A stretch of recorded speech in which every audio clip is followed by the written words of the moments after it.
Guys, I'm going to give you a quick video on the repeat until loop, the if loop, and the if else loop.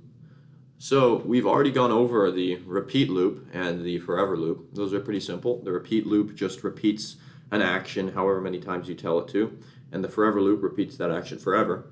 The repeat until loop is quite similar. It does a certain action until another action occurs. So let's see this process in action. First of all, let's get another character. I don't know if you've seen how to do that yet, but I'll show you. So you come over here, you have your sprite. Now let's click on the choose a sprite. And let's say we want an apple. Let's bring in an apple. Now we've got an apple. So we have now sprite and an apple. And now what's important is that you can go into the sprite and you can code, and you can go into the apple and you can code. For now, I'm going to be moving the sprite and keeping the apple stationary. So I want to make sure that I'm clicking on the sprite code so that I'm in sprite, because these actions will be taken by sprite, not by the apple. So I'm in the sprite code, and now I can code for what sprite's going to do. So let's get our start block when the green flag is clicked. Let's say we want to have sprite move forward until he touches the apple. And then once he touches the apple, we prompt the user for whether we want to go forward more or whether we want to back up. Let's make a code that does that. Okay, so the first block we're going to need is a repeat until. And so what do we want to repeat until? Well, we want to move him forward until he touches the apple. So repeat until, we'll think about what this is going to be later, but repeat until, we're going to move him forward 10 steps because we want to have him move forward until he touches the apple. But now we had to stop him at some point. So we want to repeat until he is touching. So let's go to sensing. Sensing is where all the touching is. We want to repeat until sprite, remember we're in the sprite, is touching the apple. And so what's going to happen is that we're going to start with our green flag, and we're going to enter this repeat loop. And until sprite is touching the apple, he is going to move forward 10 steps. So what we expect to see is that when I click this button, he's going to move forward, and once he hits the apple, he'll stop. Let's see if that works. Excellent, it works. So now we want to ask the user for whether or not they want to go forward or backward. So what we can do is we can ask them. So let's find the ask command. Here's the ask command. Now let's say ask, would you like to go forward, let's make it simple, F, or backward, B.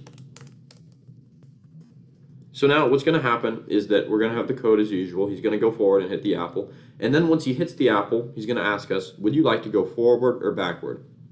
And so this should all work well. There we go. Would you like to go forward or backward? But now, mind you, whatever I put in here, it doesn't do anything with it yet because we haven't coded his movement after this block. And so now that's where the if-else is going to come in. So an if statement is very similar to an if-else statement. The if statement, if, let's say, then you come over here.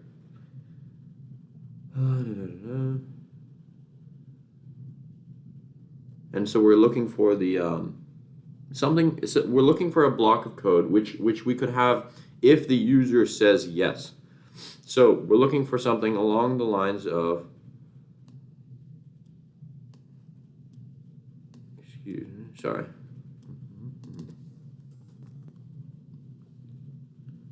answer, you'll just see how this works for now. If answer equals yes, so, sorry, not yes, but if answer equals F, then let's have him move forward 10 steps. And so what we've done is that we've asked, would you like to go forward or backward? And then we enter this if statement. And the if is really it's just like the question of if in real life. If they say forward, then we go forward. And then we could do another if statement down here. If they say backward, then we go backward. But thankfully, it's even simpler than that. We don't even need to do that. We can simply say, we can simply use an if-else statement. And so this is the more efficient way to do it. If the answer is F, well, then we want to go forward. Move forward 10 steps. But, sorry.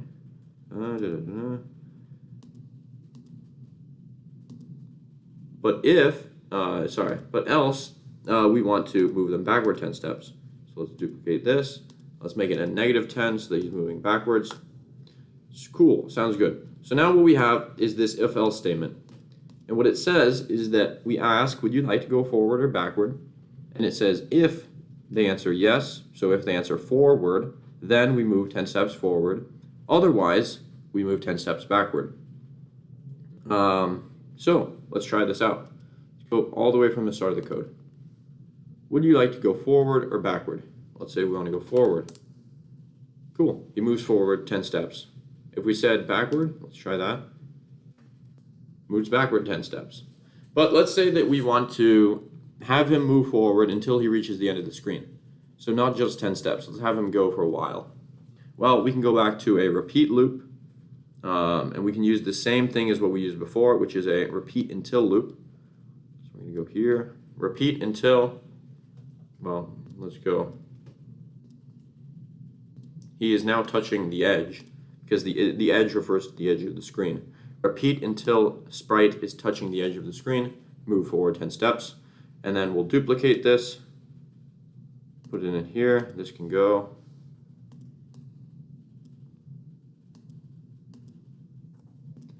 So this might look a little bit complicated, but let's isolate this if statement. We ask them would they like to go forward or backward. If they answer forward, then until we hit the edge, we're going to move forward 10 steps.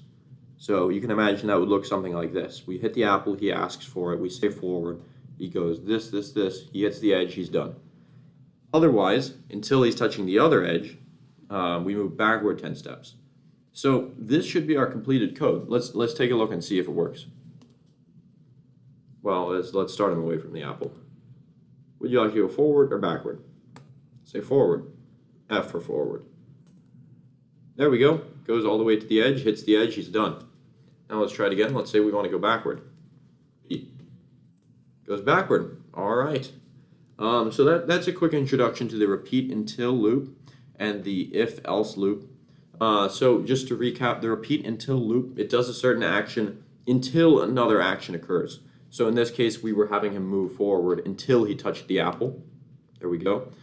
And the if-else loop asks the question of if something happens, then we do something.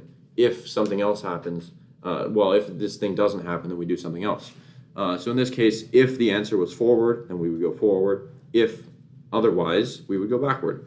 So I hope you learned something from this video. Thank you for watching.